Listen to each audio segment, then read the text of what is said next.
Thank you to everyone who has been a part of my journey to make this feat possible, to give me the opportunity to live my passion fulfilled and finally rest knowing that I achieved my objective. You want to know what I'm going to say about Jerry Jones?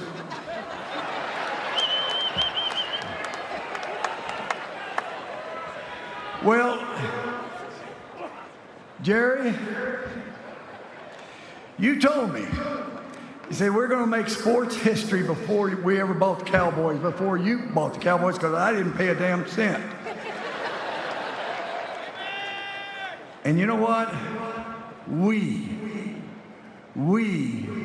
did make sports history. It's an honor to go in with each and every one of you. Your individual careers and journeys are remarkable and inspiring. But what a weekend for the Pittsburgh Steelers.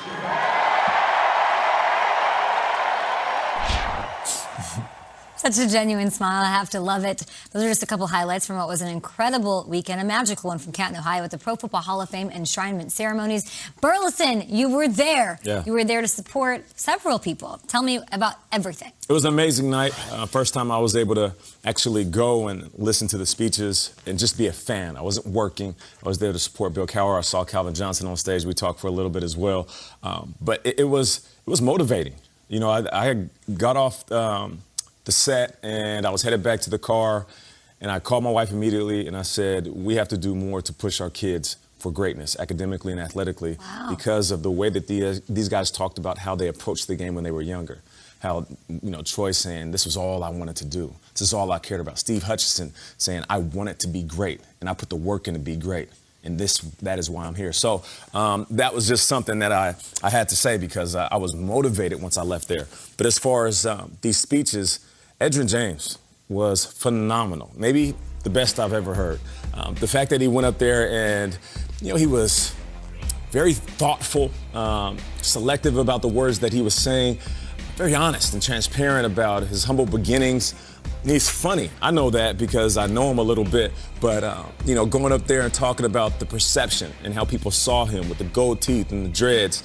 He said, now, you know, I went from gold teeth to gold jacket. You know, I thought it was poignant because there is a lot of misperception when it comes to some of these athletes that come in from different places like the South, dreads in their hair, golds in their mouth, and you jump to conclusion. And he was talking about how most people thought that I was going to end up in jail. Mm-hmm. And now he's forever, you know, what do you say? Inmate 3 something? Inmate 336 of the Canton Correctional Facility.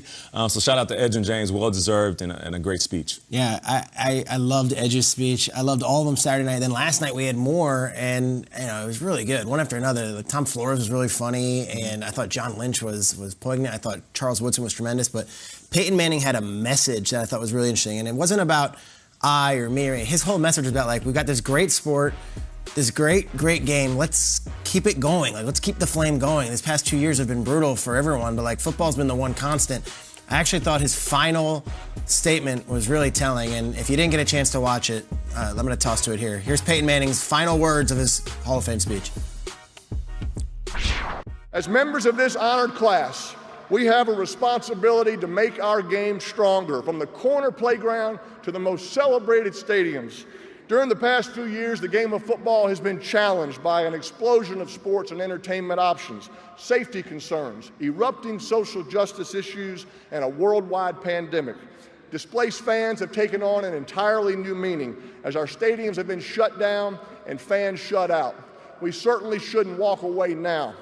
When we leave this stage tonight, it is no longer about us. It is about cultivating the game that has given so much to us. It's about nurturing football to live and thrive another day, another year, decade, and another generation. It's about guaranteeing that kids everywhere can learn, bond, grow, and have fun with every flag pulled, every tackle made, every pass thrown, every run, block, sack, and touchdown scored. I think we at this show, we live and breathe football 5 days a week, 52 weeks a year. Like, I think Peyton's message speaks to us. Like, this is an honor to do this show, and it's pretty cool that football is putting the food on the table for so many families, but it's also such a great sport for kids, too. So he's saying cultivate that, keep it going. Don't let these outside forces block football out. This is a good sport and a good game, and we should be so treasured and honored to be able to carry that flame. And I thought Peyton was awesome last night. He was. And considering, you got 8 minutes, he decided to allocate that time to that. Serious. He certainly could have talked more about his high school coaches or a million things. As detail-oriented as he said, no, this is important. I got to spend this real estate on this. It was really, really cool. He lifted everybody up, the future of the game and everything. We needed just a little bit of scorched earth. And we got it. We've been drawing great amusement from Isaac Bruce. And amusement, I mean that respectfully, about the way Isaac has handled his wait that he had to go through to get into the hall. Once he was inducted, he was kind of like, are you still angry about it? This cool, steely, quiet anger. That is his brother, Sam, who introduced him, and they unveiled the bust. And if you didn't think Isaac was going to get up there and have a little message for anyone who might have doubted him, you were dead wrong. This made me laugh out loud this weekend. Go ahead, Isaac. Hell of a night.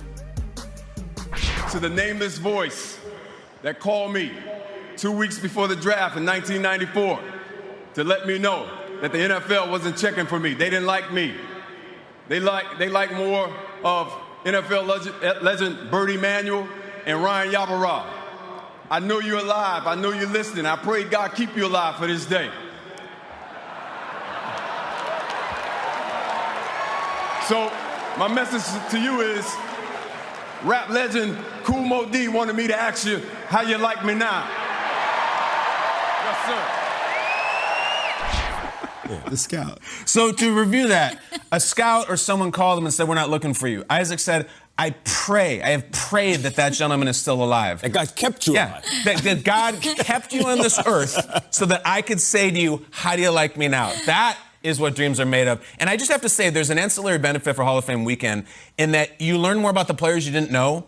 And NFL Throwback has been churning out hidden gems about all these players. Let me just show you one piece of Isaac Bruce thing. I had no idea this ever happened. 1995, it's his second year in the league. It is week 1. Watch Isaac Bruce on special teams, bottom of the screen. He blocks a punt. What? Isaac Bruce was going on punt block. This is a second-round guy out of Memphis. First game ever is the St. Louis Rams, okay? So he blocks a punt and recovers it. That's amazing. Gets up, offense comes on the field. Bruce, get in the huddle. You go in the huddle. On the next snap, after he blocks the punt, on the next snap, Chris Miller's looking for 80, the second-year guy, and it's the first touchdown ever for the St. Louis Rams.